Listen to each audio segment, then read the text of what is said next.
Alam niyang nakarating na sa kanilang baryo ang albularyong yon sa kadahilanang nagawa nitong mapaslang ang iilan niyang mga laman lupang tagapagmasid. Nalaman din ni Tandang Lauryo na meron itong kasamang 3 disipulo na nagtatangan din ng malalalim na karunungan.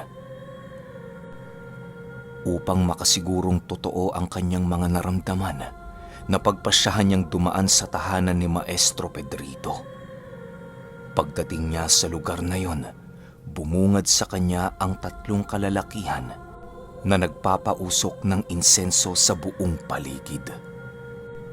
Nang masipat niya ang ginagawa ng mga ito, agad naman niyang tinahak ang ibang landas upang makalayo sa tahanan ni Maestro Pedrito.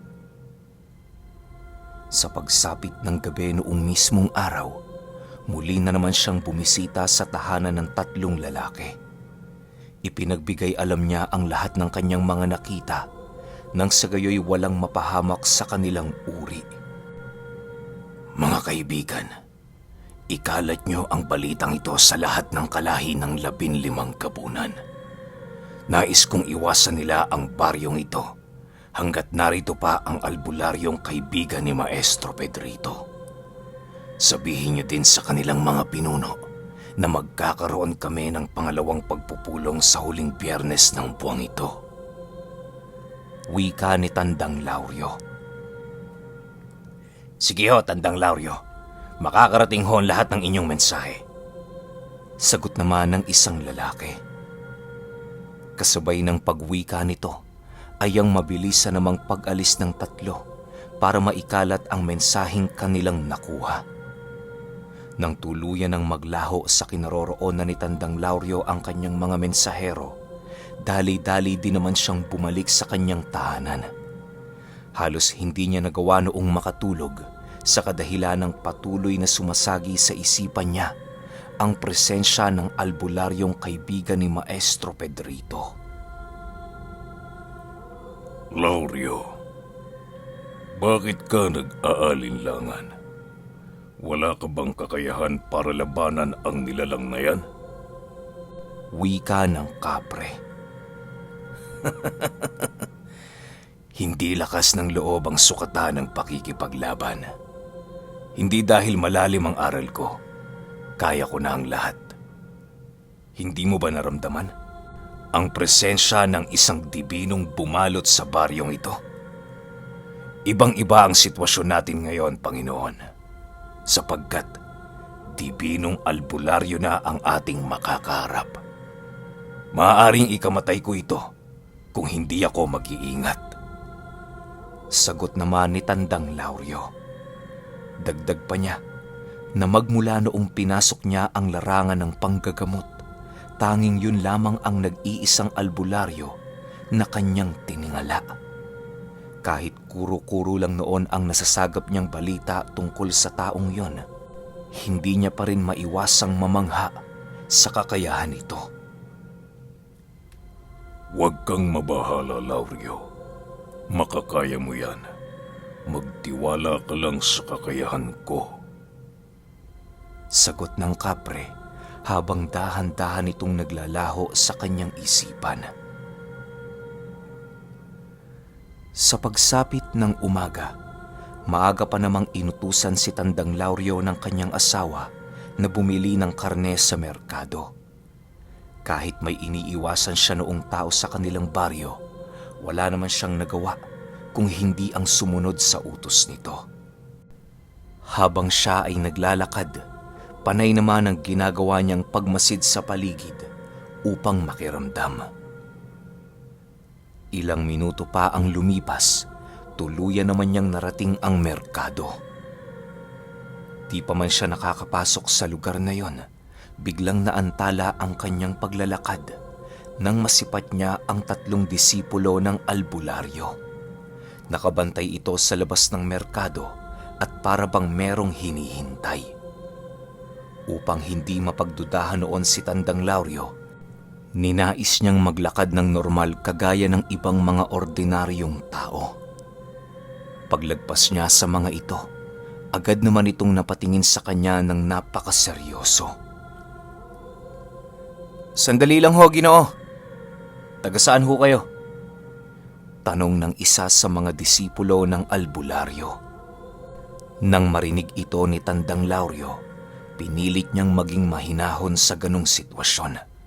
Ginawa niya ang lahat ng kanyang makakaya nang sa gayoy magawa niyang maikubli ang kanyang presensya. Taga dito lang ho ako, mga Ginoo. Bakit ho? Ano ang kailangan ninyo? Mahinahong sagot naman dito ni Tandang Lauryo. Wala naman ho. Sige ho, pasensya na kayo sa abala.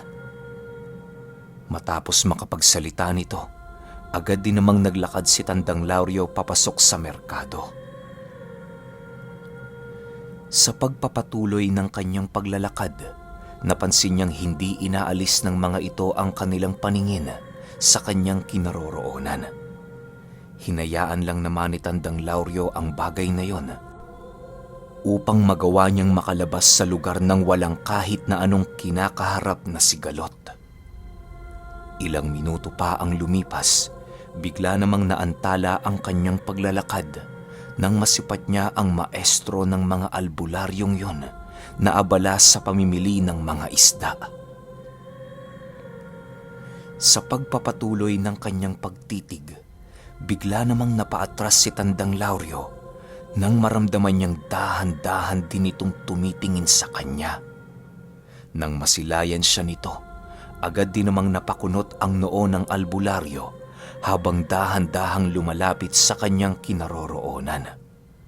Wala nang nagawa noon si Tandang Lauryo kung hindi ang manatili sa kanyang kinatatayuan habang pilit na ibinabaling sa ibang bagay ang kanyang isipan. Magandang umaga, Ginoo. May kailangan ka ba? Tanong ng albularyo. Wala naman ho, Ginoong Florante. Mamimili lang ho ko ng makakain ng aking pamilya. Nangangatog na sagot ni Tandang Lauryo.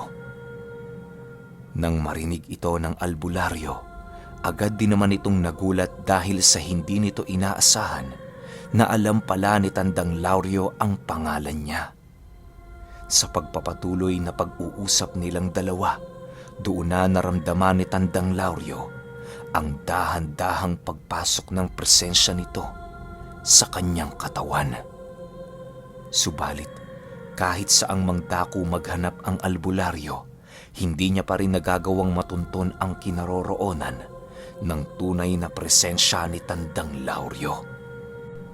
Labis-labis na lamang ang pasasalamat noon ni Tandang Lauryo sa kadahilan ng hindi pa rin siya tinatalikuran ng kanyang karunungan na nagmumula sa kanan. Kung nagkataong hindi umayon sa kanya noon ang pagkakataon, sigurado siyang sa puntong yon, hindi na siya makakalabas sa merkado ng buhay. Ilang minuto pa ang lumipas, bigla namang nagulat si Tandang Lauryo nang magwika ang albularyo ng, Alis na ako, Lauryo. Masaya ko't nakilala kita. Hanggang sa muli nating pagkikita. Mag-iingat ho kayo, Ginoong Florante. Salamat ho sa oras na inilaan nyo sa ating pag-uusap. Sagot naman ni Tandang Lauryo. Matapos ang mga pangyayaring yon, agad din namang umalis ang albularyo kasama ang 3 niyang disipulo. Habang lumalayo ang 4 ngayon sa kanyang kinaroroonan, rinig na rinig niya ang pag-uusap ng mga ito.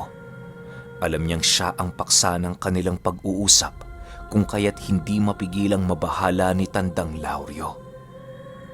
Ilang minuto pa ang lumipas, napagpasyahan niyang bilhin na ang lahat ng kanyang mga kinakailangan upang makauwi na siya. Sa pagsapit ng gabi noong mismong araw, doon na ipinatawag ni Tandang Lauryo ang 15 niyang gabunan. Hindi na niya pinaabot ang huling araw ng buwan sa kadahilan ng ramdam niyang alam na ng mga albularyong yon ang kanyang totoong pagkatao. Sa pag-alis niya sa kanilang tahanan, may mangilan-ngilan siyang magsasakang nakasalubong sa daan. Ginoong Lauryo, kung saan man ho kayo pupunta, huwag na ho kayong tumuloy. Masyadong mapanganib ho ang nilalang na nasa paligid. Wika ng isang magsasakang kanyang nakasalubong. Ipinagsawalang bahala lang naman yon ni Tandang Lauryo sa kadahilanang alam niya ang kanyang ginagawa.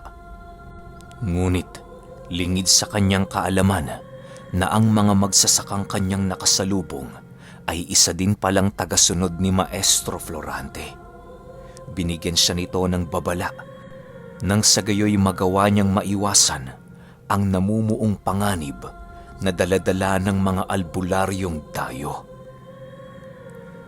Sa pagdaan niya sa tahanan ni Maestro Pedrito, bumungad sa kanya ang 3 disipulo ni Maestro Florante na nakaabang sa daan. Meron itong mga daladalang sundang at tila ba hindi ito nasisiyahan na siya ay masilayan. Ilang ulit niya din itong kinausap, subalit bigo siyang makakuha ng kasagutan sa mga ito. Nang mapagtanto ni Tandang Lauryo na wala na siyang pagpipilian, ninais na lamang niyang tahakin ang ibang daan. Huwag ka nang mag-aksaya ng iyong lakas, Ginoong Lauryo. Habang tayo'y nag-uusap dito, sinisigurado ko sa'yo, nililipol na ng mga kasamahan namin ang kaanib ng iyong pangkat. Alam naming isa ka din sa kanila, kaya huwag ka nang magkubli pa. Ilabas mo na ang totoo mong anyo, bagong usbong na dugo ng mga ikran. Gigil na wika ng isang disipulo ni Maestro Florante. Kasabay ng pagwika nito ay ang mabilisan naman nilang pagsugod sa kinaroroonan ni Tandang Lauryo. Wala na siyang nagawa noon kung hindi ang kumaripas ng takbo upang magawa niyang matakasan ng mga ito. Kinakailangan niyang gawin ang bagay na yon sa kadahilanang hindi niya pa bistado ang kakayahan ng mga ito. Maaaring patibong lang din yon ni Maestro Florante upang magawa nitong mapaslang ang lahat ng kaanib ng kanyang samahan. Sa pagpapatuloy ng kanyang pananakbo, pilit niyang sinuong ang napakasukal na mga daan na kung saan napakaraming mga matutulis na mga sanga ang nagsiuslian. Yun na lamang kasi ang natitira niyang maaaring daanan upang matagumpay niyang mailigaw ang lahat ng disipulo ni Maestro Florante. Subalit maya-maya pa, laking gulat na lamang niya nang maramdaman niya ang 3 tikbalang na sumusunod sa kanyang likuran. Bakas sa mga ito ang presensya ng 3 albularyo, kung kaya't labis-labis ang pagkagulat ni Tandang Lauryo. Pagsilay niya sa kanyang likuran, doon niya nakita ang 3 nilalang na halos kahawig na ng tikbalang. Harapin mo kami, Ginoong Lauryo! Kami ang iyong katunggali ngayong gabi! Wika ng isa sa mga disipulo ni Maestro Florante na nasa kaanyuan na ng isang tikbalang. Matapos nitong makapagsalita, agad din naman itong bumunot ng isang matulis na kahoy at walang pagdadalawang isip na ibinato sa kanyang dinaraanan. Paulit-ulit yung ginawa ng mga nilalang hanggang sa dumating ang puntong nagawa na siya nitong tamaan. Kahit nakakaramdam na noon ng panghihina si Tandang Lauryo, patuloy pa rin naman ang kanyang ginawang pagtatakbo. Nang marating na niya ang lugar na merong napakaraming saging, mas lalo pa niyang binilisan ang kanyang pagtakbo sa kadahilanang alam niyang nalalapit na siya sa kubo ng kanyang mga kaibigan. Pagdating niya sa lugar nito, laking gulat na lamang ni Tandang Lauryo nang masipat niya ang 3 niyang kaibigan na hawak-hawak na ni Maestro Florante. Nakagapos yun sa isang ugat na parabang mas lalong humihigpit kapag pilit silang gumagalaw. Maya-maya pa, bigla naman niyang naramdaman ang pagdating ng 3 nitong disipulo na nasa ilalim ng kaanyuan ng tikbalang. Nakatitig lamang yun sa kanya habang hawak-hawak ang kanilang mga sandata. Paglalarawan ni Tandang Lauryo sa mga nilalang na yon, meron itong mapuputing mga kasuotan na halos sumayad na sa lupa. Mabalahibo din ang katawan nito at meron itong mga nagsisilakihang mga kalamnan. Malakabayo din ang mga kaanyuan nito dahil sa napakarami nilang balahibo sa kanilang buong katawan. Ginoong Lauryo, mabutit nakarating ka sa tamang oras. Inaasahan ko nang makikita kita sa lugar na ito. Alam mo ba, bago ako nakarating sa inyong baryo, alam ko nang ikaw ang nakagapi kay Pedrito. Pinagtimpihan kita doon sa merkado. Subalit ngayon, sinisigurado ko sa iyong hindi na. Wika ni Maestro Florante. Kasabay ng pagwika nito ay ang mabilisan nitong pagsapak sa 3 aswang na kanyang bihag. Halos mawala na ang mga ulirat nito sa kadahilan ng sinlakas ng kalabaw ang pinakawalan nitong kamao. Doon din nakita ni Tandang Lauryo ang halos iilan nitong malalakas na mutya na tangan-tangan. May mga talandro din yung nakasukbit sa kanyang bewang at mga baong kakahilom pa lamang. Habang patuloy na pinagmamasdan ni Tandang Lauryo ang mga kaganapan, panay naman ang pag-isip niya ng gagawin upang maiwasan ang pangkat ni Maestro Florante. Alam niyang magiging dehado ang labanan sa lugar na yon kung pipiliin ng mga ito na siya ay pagtulungan. Ginoong Florante, inaamin kong ako ang may sala sa pagkamatay ni Maestro Pedrito. Ngunit nagawa ko lamang ang bagay na yon dahil sa wala na akong pagpipilian. Nananahimik kami sa lugar na ito nang bigla siyang dumayo upang humiling ng tuwelo. Bilang pinuno ng aming pangkat, wala akong magawa kung hindi tanggapin ang kanyang paghamon. Paliwanag ni Tandang Lauryo. Wala akong pake sa kung ano nangyari sa inyong dalawa ni Pedrito. Naparito ako, Lauryo, para wakasan ang buhay mo.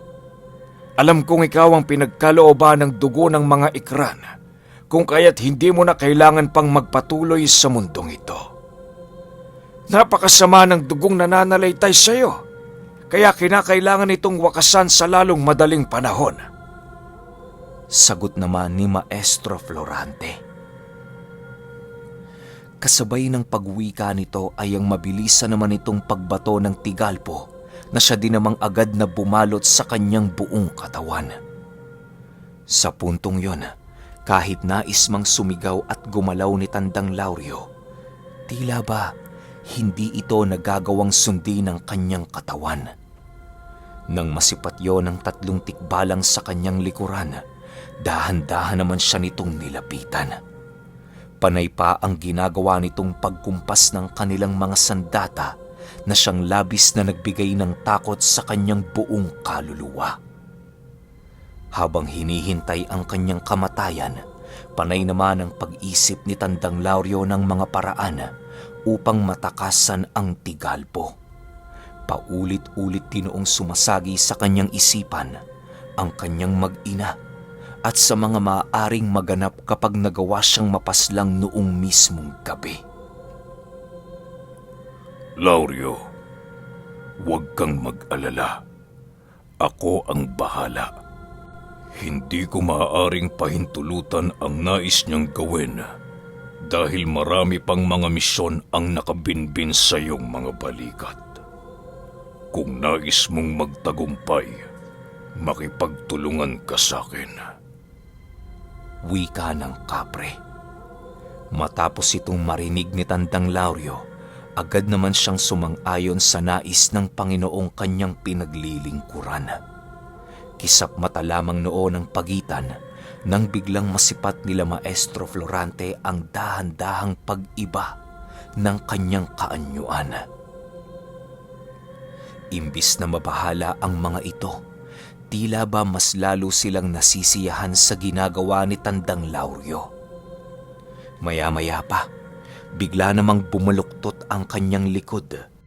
Indikasyon na malapit nang magbago ang kanyang anyo. Sa kasagsaga ng pag-ungol ni Tandang Lauryo, nananatiling nakatayo lang naman ang mga tikbalang habang patuloy siyang pinagmamasdan. Si Maestro Florante naman noon, itinapo na ang 3 bangkay na kanyang hawak-hawak na para bang isang basura. Ilang minuto pa ang lumipas, bigla namang sumambulat sa kanila ang totoong kaanyuan ng isang ikran. Halos magbunyi noon sa saya ang mga albularyo sa kadahilanang bibihira lamang nilang masilayan ang ganoong uri ng nilalang. Napakaganda ng iyong kaanyuan, Lauryo. Tunay ngang isa kang gabunan ng mga ikran. Marami ng albularyo ang mga nauna sa akin na labis ang pagnanais na masaksihan ng ganitong pangyayari. Napakapalad ko, Lauryo. Napakapalad ko. Pagbubunyi ng maestro. Kasabay ng pagwika nito ay ang pagkawala naman ni Tandang Lauryo sa tigalpong bumalot sa kanyang buong katawan. Matapos na itong gawin, dali-dali naman siyang sumigaw ng napakalakas upang humingi ng tulong sa kanyang mga kauri. Yun na lamang kasi ang kanyang magagawa upang magkaroon siya ng laban sa pangkat ni Maestro Florante. Nang maisagawa na niya ang bagay na yon, agad din naman siyang kumaripas ng takbo upang makalayo sa mga ito.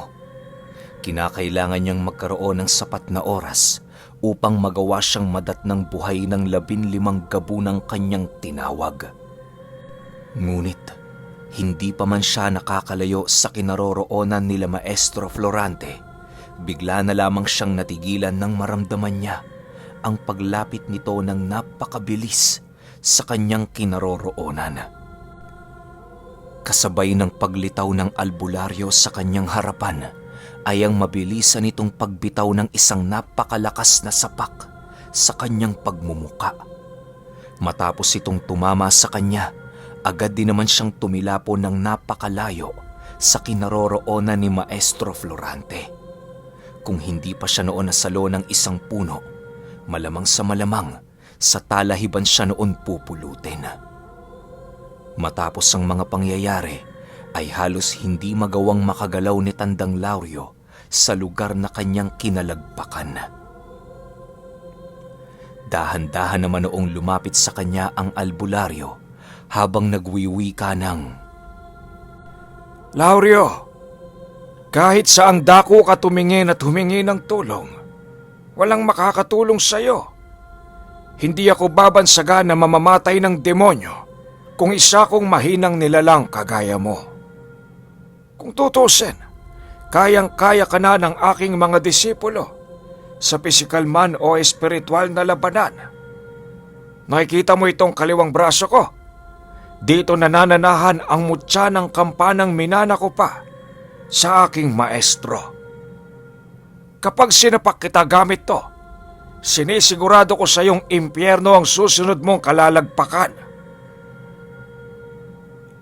Nang marinig ito ni Tandang Lauryo, pilit naman niyang itinayo ang kanyang sarili upang muling kaharapin ang albularyo.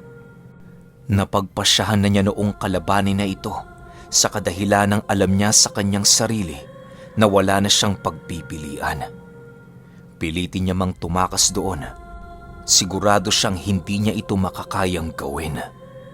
Maliban kasi sa mga albularyong naroon, ramdam na ramdam din ni Tandang Lauryo ang iilang mga engkantong kasangga ng mga ito. Kung sakali mang makaligtas siya sa mga baging napipigil sa kanyang paggalaw, magiging imposible pa rin para sa kanya ang tumakas. Nang tuluyan na siyang makatayo sa kanyang kinaroroonan, agad din naman siyang tumitig ng napakasama sa kinatatayuan ni Maestro Florante. Nasipat niya itong nakatitig din sa kanya habang hindi gaanong gumagalaw. Kitang-kita niya dinoon ang hawak-hawak nitong punyal na patuloy na iniihipan ng mga mapangwasak na mga dasal. Huwag kang pakakampante, Ginoong Florante. Wala ka pang ideya sa kung anong kaya kong gawin. Wika ni Tandang Lauryo. Kasabay ng pagwika nito ay ang mabilisan niyang pagsugod sa kinaroroonan ng matanda habang patuloy na nag-uusal ng mga bakod at puder sa kanyang katawan. Ginawa niya ang bagay na yon nang sa gayoy malaya siyang makapagbato ng mga usal nang hindi siya binabalikan.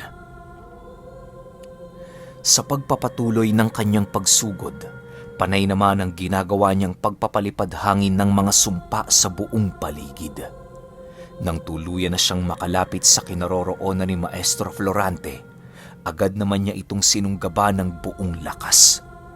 Nang akmang hahawakan na niya ang leeg nito, laking gulat na lamang niya nang mapansin niyang bumagal ang bilis ng kanyang mga kamay. Pagsipat sa kanya ng albularyo, agad din naman siya nitong hinawakan sa kanyang mga kamay at walang pagdadalawang isip na ibinalibag sa lupa. Sa paglakpak niya sa lupa, bigla namang bumuluwak ang dugo sa kanyang bibig dahil sa lakas ng puwersang pinakawala ng albularyo. Nang akmang kakalas na sa kanyang katawan ang sarili niyang ulirat, agad din naman niyang sinakta ng kanyang sarili sa pamamagitan ng pagkagat sa kanyang kamay. Ginawa niya ang bagay na yon nang sa gayoy mabaling ang kanyang atensyon sa sugat na kanyang nilikha. Dali-dali din siya noong gumapang papalayo sa kinatatayuan ng albularyo. Nang masipat ni Maestro Florante ang pagkapang nito, agad din naman niya itong nilapitan at muling ibinalibag sa lupa. Sa muling pagtama ng kanyang katawan sa damuhan, halos bumalik na sa totoong kaanyuan si Tandang Lauryo. Wala na siyang nagawa noon kung hindi ang hayaan na lamang ang albularyo na gawin ang nais nito sa kanya. Maya-maya pa, bigla namang tumulo ang kanyang luha dahil sa muli niyang pag-alala sa maiiwan niyang pamilya.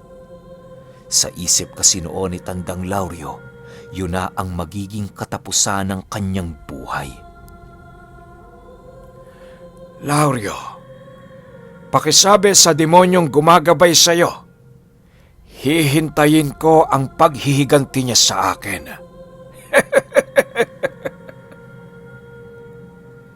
Wika ni Maestro Florante habang hawak-hawak ang kanyang ulo. Matapos makapagsalita ng albularyo, agad din naman itong natigilan nang biglang meron silang maramdaman na mga pananakbo sa buong paligid. Ramdam ni Tandang Lauryo na dumating na ang kanyang mga kasama at muli siyang nabuhayan ng pag-asa. Nang makahanap siya ng pagkakataon upang makatakas sa kamay nito, dali-dali din naman niya itong isinigawa at walang pagdadalawang isip na kumaripas ng takbo patungo sa mga nagsisitaasang talahib. Nang akmang susundan na siya noon ng tikbalang, bigla naman niyang narinig ang utos na nagmumula kay Maestro Florante. Bago pa man niya marating ang bukana ng talahiban, bigla namang bumungad sa kanyang paningin ang mga mata ng 15 niyang kapunan. Woo! Grabe! Ewan ko, hindi ko mapaliwanag pero kinikilabutan ako ng todo. Isipin niyo naman, biglang dumating yung backup niya. Wala, mamamatay na siya tapos biglang may dumating na tulong. Grabe, pinagpapawisan ako sa sobrang angas ng kwento na to, lalo na yung ending. Pero para di kayo mabitin, sasabihin ko na, gabi.